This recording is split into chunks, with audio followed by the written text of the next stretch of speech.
Hi friends, welcome back to Saji's delight. മാങ്ങയുടെ season ആയാലും ഇഷ്ടപ്രകാരം മാങ്ങ എല്ലാ വീട്ടിലും ഉണ്ടാവും. കാര്യം ഞങ്ങളുടെ വീട്ടിൽ മാവുമ്മ മാങ്ങയൊക്കെ ഉണ്ടായി വരണല്ലോ. പക്ഷെ നമ്മുടെ ചേച്ചിമാരും ചേട്ടന്മാരൊക്കെ തന്നിട്ട് വീട്ടിൽ ഇഷ്ടപ്രകാരം മാങ്ങ ഉണ്ടാവാറുണ്ട്. അങ്ങനെ കുറെ മാങ്ങ ഉണ്ടാവുമ്പോൾ നമുക്ക് അതുകൊണ്ട് മാമ്പുളിശ്ശേരിയും ചട്നിയും ഹൽവയും ഒക്കെ ഉണ്ടാക്കാം. കുറെ വെറുതെയും കഴിക്കാം. വീട്ടിൽ കുട്ടികളൊന്നും ഇല്ലാത്ത കാരണം അപ്പോഴും കുറെ ബാക്കി വരും. അപ്പോൾ നമുക്കിത് സ്റ്റോർ ചെയ്തിട്ട് അവർ വരുമ്പോൾ നമുക്ക് അവർക്ക് കൊടുക്കാം. പിന്നെ പഴുത്ത മാങ്ങയാകുമ്പോൾ അത് പെട്ടെന്ന് കേടാവും. അപ്പോൾ അത് കേട് കൂടാണ്ട് എങ്ങനെയാണത് സ്റ്റോർ ചെയ്യാന്ന് നമുക്ക് നോക്കാം. അതിനുവേണ്ടി നമ്മുടെ കയ്യിലുള്ള എല്ലാ പഴുത്ത മാങ്ങയും നല്ല വൃത്തിയായി കഴുകുക. അതിനുശേഷം അതിൻ്റെ തൊലിയൊക്കെ കളയുക. പിന്നെ നമ്മളത് ചെറിയ പീസായിട്ട് കട്ട് ചെയ്യണം. അപ്പോൾ ഈ കട്ട് ചെയ്യുന്ന നേരത്ത് അതിൽ പുഴുവൊക്കെ ഉണ്ടോ എന്ന് ശ്രദ്ധിച്ചോളൂ.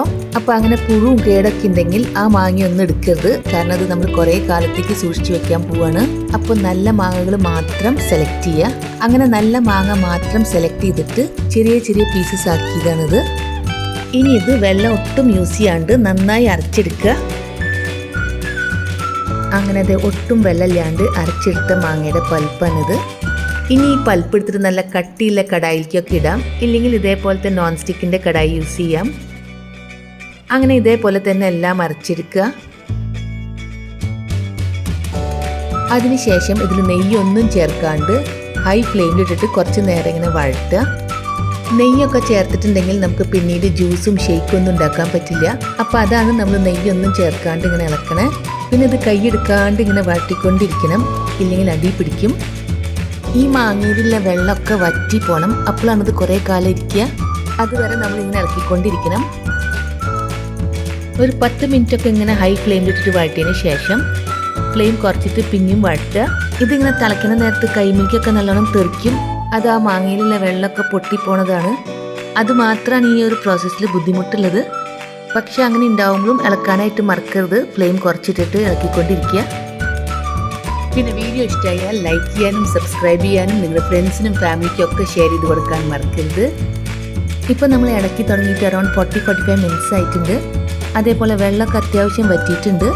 ഇനി ഈ ഒരു സമയത്ത് നമുക്ക് ഒരു മീഡിയം സൈസ് ചെറുനാരങ്ങയുടെ നീര് കുരുവൊക്കെ കളഞ്ഞിട്ട് ഇതിലേക്ക് ചേർക്കാം.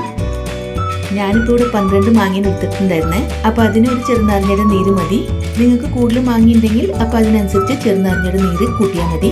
ഇനി കുറച്ചും കൂടി നേരം ഇളക്കി അതിലത്തെ വെള്ളമൊക്കെ വറ്റിക്കാം. അപ്പം നമ്മളിതിൽ ആകെ ചെറുനാരങ്ങയുടെ നീരാണ് പ്രിസർവേറ്റീവായിട്ട് യൂസ് ചെയ്തേക്കണേ. എന്നാലും ഇതൊരു കൊല്ലം വരെയൊക്കെ കേടാവാണ്ട് നമുക്ക് സൂക്ഷിക്കാൻ പറ്റും.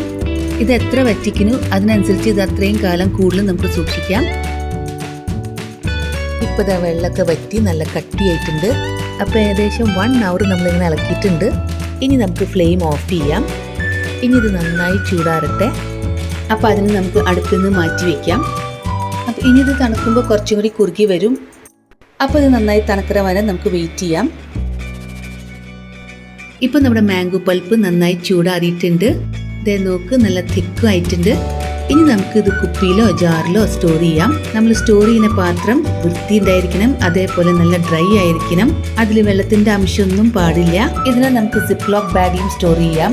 അതേപോലെ ഏത് എയർടൈറ്റ് കണ്ടെയ്നേഴ്സിലും സ്റ്റോർ ചെയ്യാം.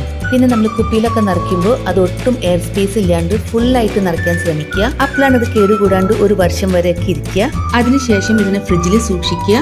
പിന്നെ നിങ്ങൾക്ക് ഇതിൽ നിന്ന് ആവശ്യത്തിന് എടുത്തിട്ട് ജ്യൂസും ഷേക്കും അതേപോലെ അടയും പായസം ഒക്കെ ഉണ്ടാക്കാം. അപ്പോൾ ഇതേപോലെ കുറേ മാങ്ങ കിട്ടുമ്പോൾ തീർച്ചയായിട്ടും ട്രൈ ചെയ്യേ.